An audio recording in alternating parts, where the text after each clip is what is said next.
私の母が誰と結婚したいかと尋ねた。今回はサイモン・ヒューズではなく、彼の叔父、ダニエル・ヒューズを選んだ。母の反応は即座で、鋭い視線に信じられないという感情があふれ、まるで平手打ちを食らったかのようだった。結局のところ、この町の誰もが、サイモンと私が幼い頃から離れがたく、ほぼ一心同体だと知っていた。10年間、私は彼を追いかけ、他の誰とも結婚しないと明言してきた。だが、それは昔の私、もう存在しない私だ。過去の人生生まれ変わる前の記憶が心によみがえり、苦い笑いが唇を歪めた。あの人生で、サイモンと結婚した後、私は痛烈な事実に気づいた。彼は一度も私に指一本触れなかった。最初は、それが彼個人の問題だと思い込もうとしたもしかしたら、どうしようもないことなのかもしれないと。彼の言い訳をし、気にしないように自分に言い聞かせた。しかし、金婚式の日、私は見たことのない部屋に入ってしまった。それは鍵がかかり、隠され、いとこの写真で埋め尽くされていた。その時、すべてを理解した。サイモンが無性愛者だったわけではない。彼はただ私を愛していなかったのだ。今、この2度目の人生で、私は二度と愛してくれない人間に時間を無駄にするのはやめた。彼らを一緒にさせてあげよう、一度きりでいいから。しかし、私がダニエルに向かって通路を歩いていくと、サイモンの顔は青ざめ、彼は完全に自制心を失った。サイモン・ヒューズとの正式な婚約から3日後、パーティーで彼にばったり出くわした。当然、彼の友人たちが私を見つけ、当然ながらからかわずにはいられなかった。彼らはすでに笑い声を上げ、私を当てこすって大は謝儀しているのが明らかだった。サイモン、見てよ、君の小さな影がまたここにいるよ。一人がニヤニヤしながら呼びかけた。ビアンカ、君はもうサイモンと婚約しているのに、まだ彼のそばにいるの？かわいそうな彼を縛り付ける前に、自分のパーティーを楽しませてあげるべきじゃないか？別の一人が口を挟んだ。サイモンが私を見たとき、彼の苛立ちはほぼ顔に書いてあった。ビアンカ、彼は吐き捨てるように言った、俺と結婚したいって、そんなに必死なのか？この婚約を決める前に、俺の同意すら得ようとしなかった。そして今、町中の噂だ。よくもそんなずうずうしい真似ができたもんだ。彼の嫌悪感は私の腹を殴られたかのように響いた。何か言い返す前に深く息を吸い、自分を落ち着けなければならなかった。あなたの同意は必要なかった。あなたと結婚するわけじゃない。部屋中に笑い声が爆発した。サイモンの友人はほとんど体を折り曲げるほど笑った。彼らはとても面白がった。もちろん、彼らはからかいを重ねずに入られなかった。サイモン、気をつけろよ。君の婚約者がまた君の気を引くためのパフォーマンスを始めるぞ。一人が叫んだ。サイモンはただ首を振り、ますますイライラした表情を見せた。ビアンカ、今度は手の届かないふりをしてるのか？私は思わず笑みを浮かべた。ヒューズ家と？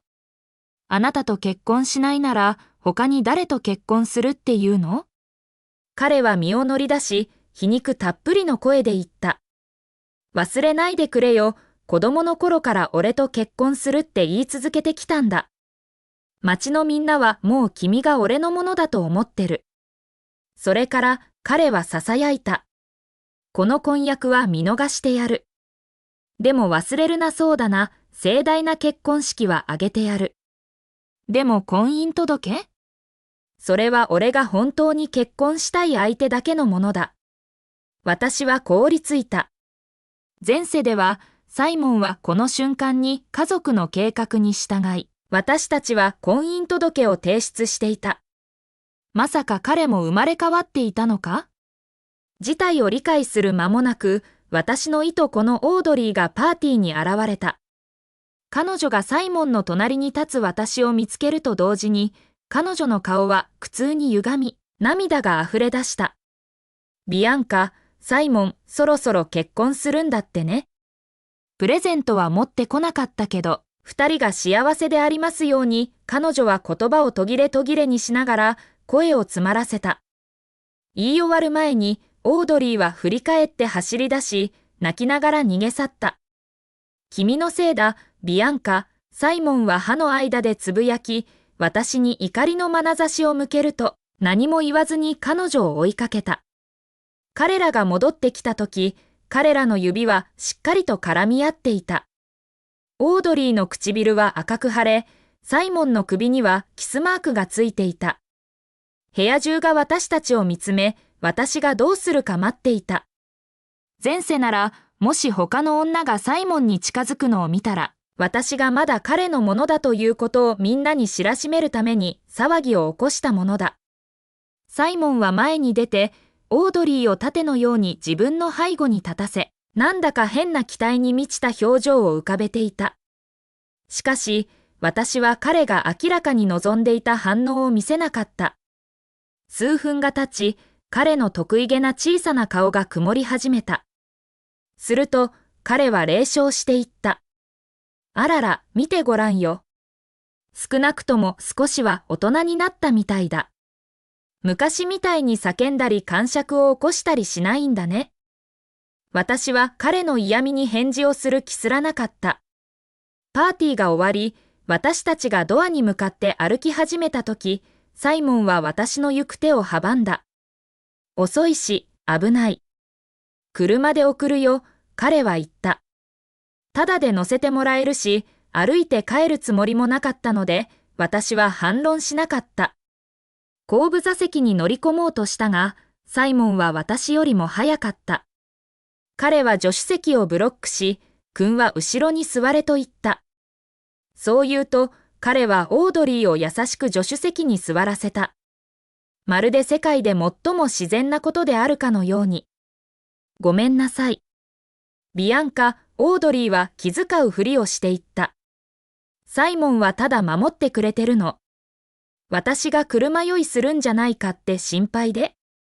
私は何も言わなかった。ただ後部座席に滑り込み、最初から座るつもりだった場所に座った。家までの道中、サイモンとオードリーだけが話し、笑い、まるで世界に二人しかいないかのようだった。信号待ちで、オードリーはサイモンをからかい、リップクリームを塗るのを手伝ってと頼んだ。彼らは視線を交わし、空気の緊張が高まった。突然、サイモンはバックミラーに顔を向け、まるで私が車内にいることを思い出したかのようだった。彼の目が私の目と合ったとき、私はわざとらしく窓の外を見つめ、彼らを無視しようとした。彼の表情は一瞬曇った。一瞬、彼の顔にむき出しの怒りが走った。そして、私が理解する間もなく、彼はアクセルを踏み込んだ。私の家に着くと、サイモンは私が全く予想していなかったことをした。彼はまた私の腕を掴んだ。さあ、芝居はもういい、彼は見下すような口調で言った。気にしていないふりをするな。君にふさわしくない。そう言うと、彼はブレスレットを私の手に押し付けた。これは俺からの婚約祝いだ、彼は付け加え、その声には温着せがましさがにじんでいた。君がおとなしくしていれば、結婚式を挙げてやる。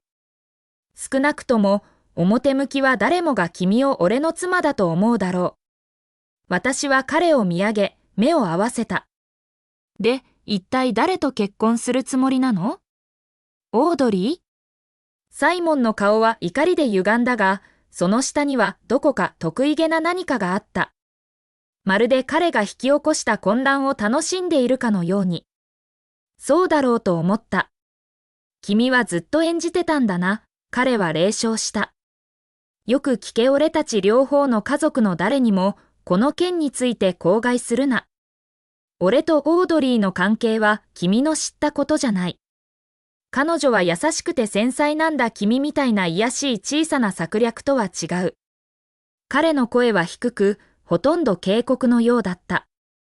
もし君が彼女を傷つけたら、結婚式を挙げると思ってるな。私は笑わずにはいられなかった。彼はヒューズ家に正直になる勇気がなさすぎるくせに、なぜか私がこのすべての悪役にされた。私はそれ以上何も言わなかった。ただくるっと向きを変え、アパートに入っていった。そのすべての重みが私を押しつぶしていた。ドアをくぐった瞬間、手に持った電話が震えた。オードリーからのビデオだった。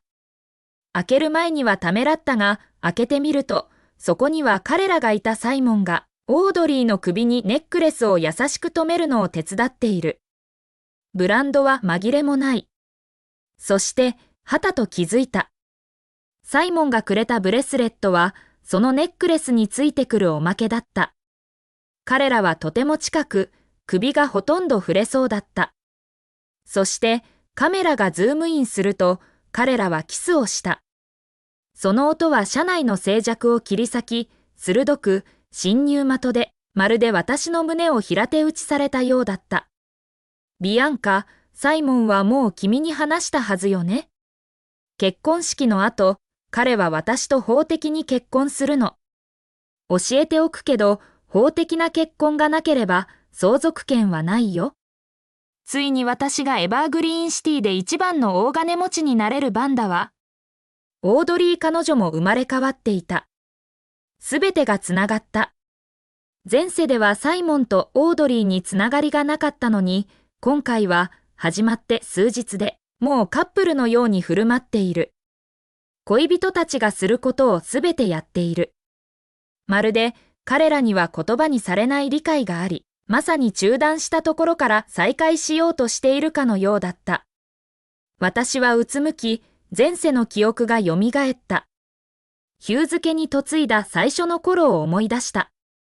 結婚式の直後、すべてが変わったように感じた。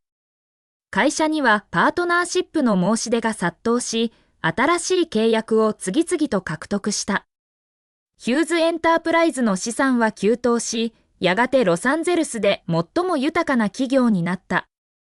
ヒューズ家の課長は、私がサイモンに幸運をもたらしていると確信していた。奇妙なことに、家族は日を追うごとに私をますます気に入っているようだった。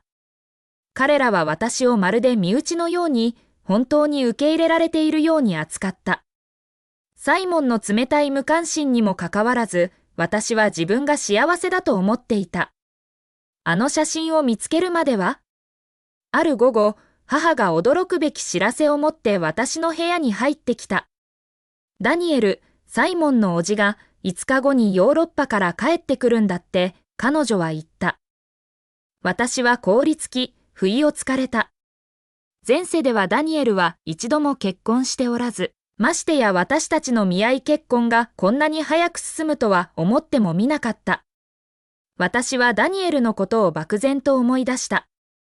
しかし、一つ明らかなことがあった。彼はいつも良い人で、まるで私の兄貴分のようだった。今、彼と結婚することは、他の誰かと縁を結ぶよりも、私により多くの平穏をもたらすように感じた。なぜだかわからないが、彼のことを考えると正しい気がした。翌朝、私は早起きして、アトリエでウェディングドレスのデザインに取り組んでいた。私はファッションデザインを学んだ大学時代から夢のウェディングドレスをスケッチしていた。しかし、当時考え出したすべてのデザインはサイモンの好みに合わなければならなかった。彼は私が好きなデザイン要素を使わせてくれなかったすべてが彼のためでなければならなかった。でも今は？今、私は自由だった。私が愛するドレス、私が本当に着たいドレスをデザインする自由他の誰かと結婚しながら。数日後、私はドレスに最後の仕上げを終え、休憩室でコーヒーを買おうと決めた。その時、SNS でオードリーの投稿を目にした。写真の中で、彼女は私のウェディングドレスを着ていた。しかし、それは私が思い描いていたガウンではなかった。ガウンは芯2つに切られ、超ミニスカートに変えられていた。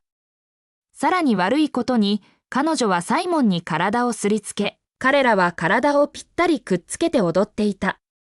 サイモンが私にドレスが必要だと分かって、特別にこれを送ってくれたの。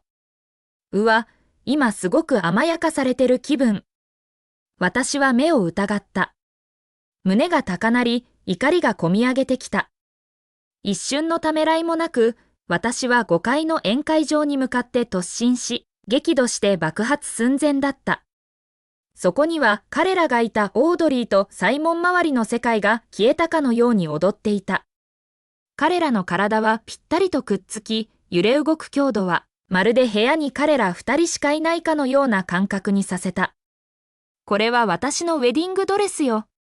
私は怒りを抑えきれずに叫んだ。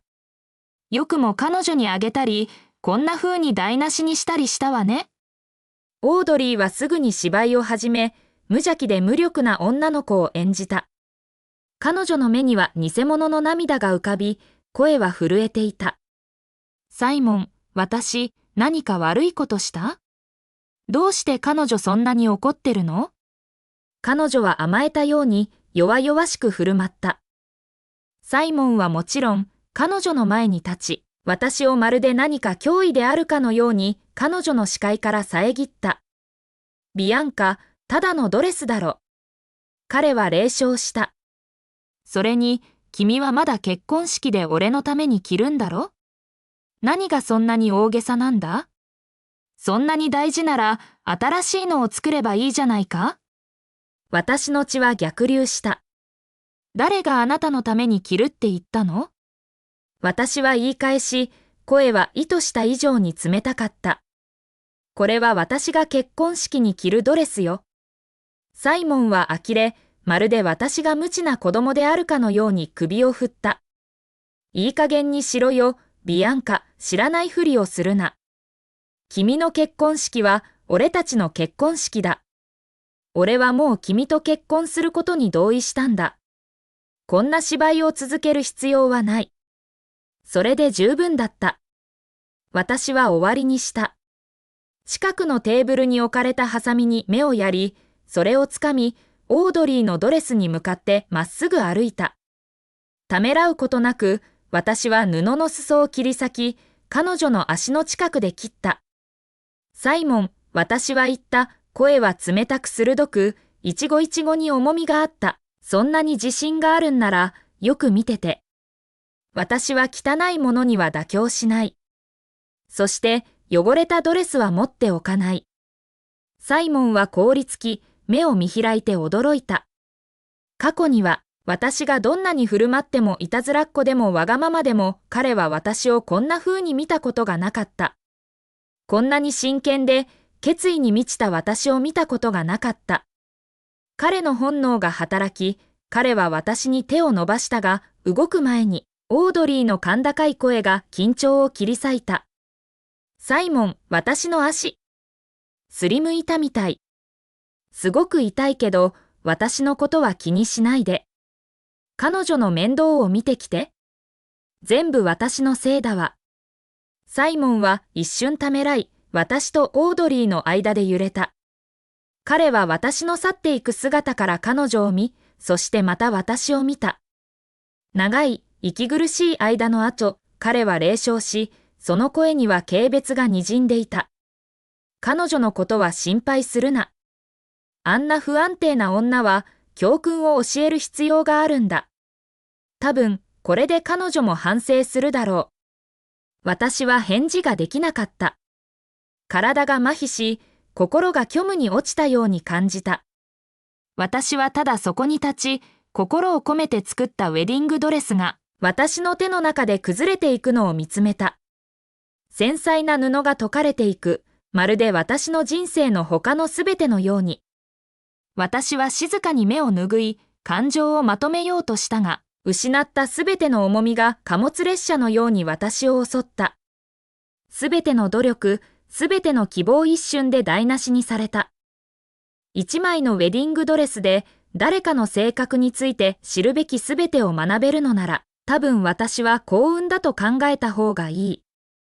結局、私はついにサイモンの本当の姿を見ていた幻想はもう残っていない。今夜はダニエルに正式に会う家族の夕食会だった。第一印象がすべてだ。私は最高の状態でいなければならないと知っていた。サイモンとオードリーとのすべての出来事の後、特に誰かに質問されるチャンスを与えたくはなかった。少し時間をとって水黒いをし、自分に小さな励ましの言葉をかけた。準備ができたと感じたとき、私は地下駐車場へ向かった。そして、その時気づいたサイモンのマセラティが遠くで優しく前後に揺れていた。好奇心が私をかきむしりながら近づいていった。半分開いた窓の中を覗き込めるほど近づくと、胃が締め付けられる思いがした。そこには彼らがいたサイモンとオードリー。彼女は彼の膝の上に大の字に広がり、目を半分閉じて上下に動いていた。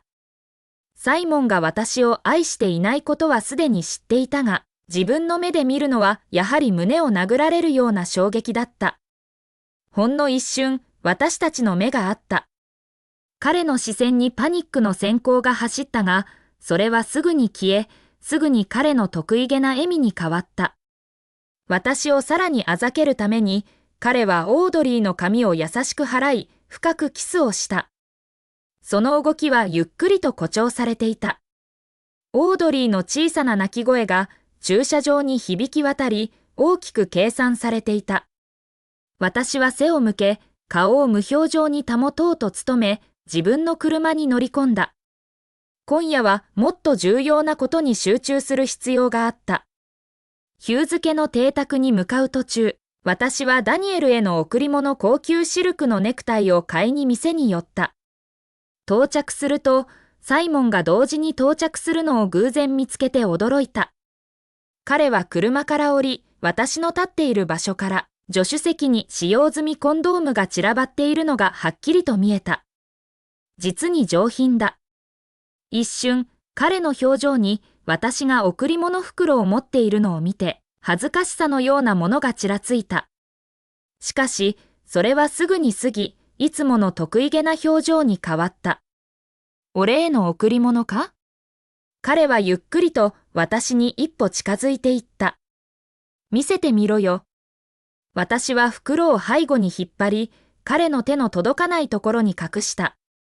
あなたのためじゃないわ、私は不愛想に言った。サイモンは鼻で笑い、まるで私が彼の時間を無駄にする価値もないかのように煙を吐いた。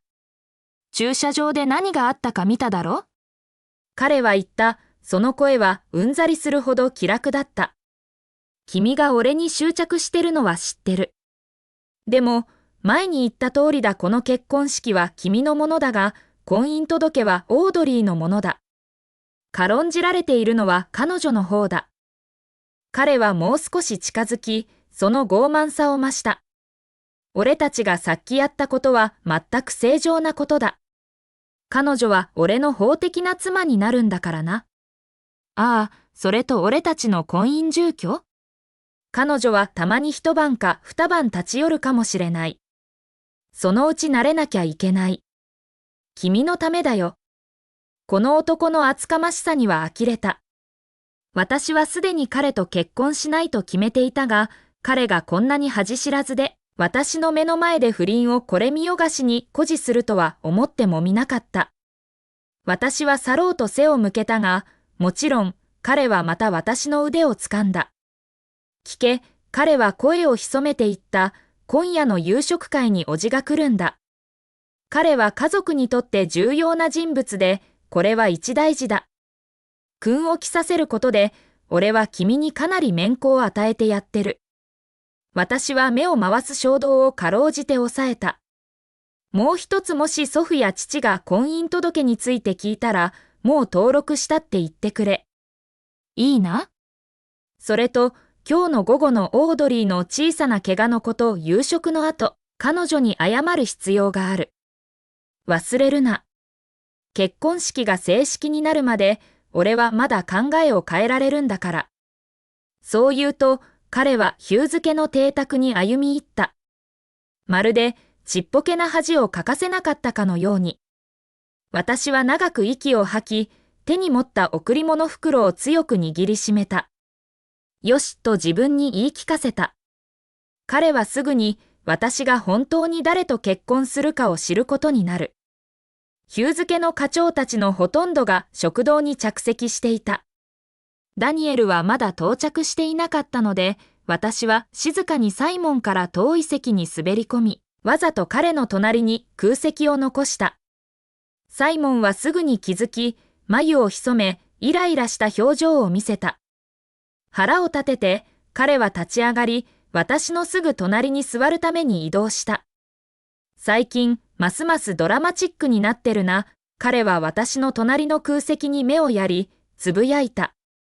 向こうに君のための席がもう確保されてるだろ。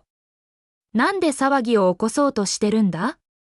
私は彼を無視し、ちょうどその席は彼のためじゃないと言おうとしたとき、背が高く威厳のある人物が入り口に現れた。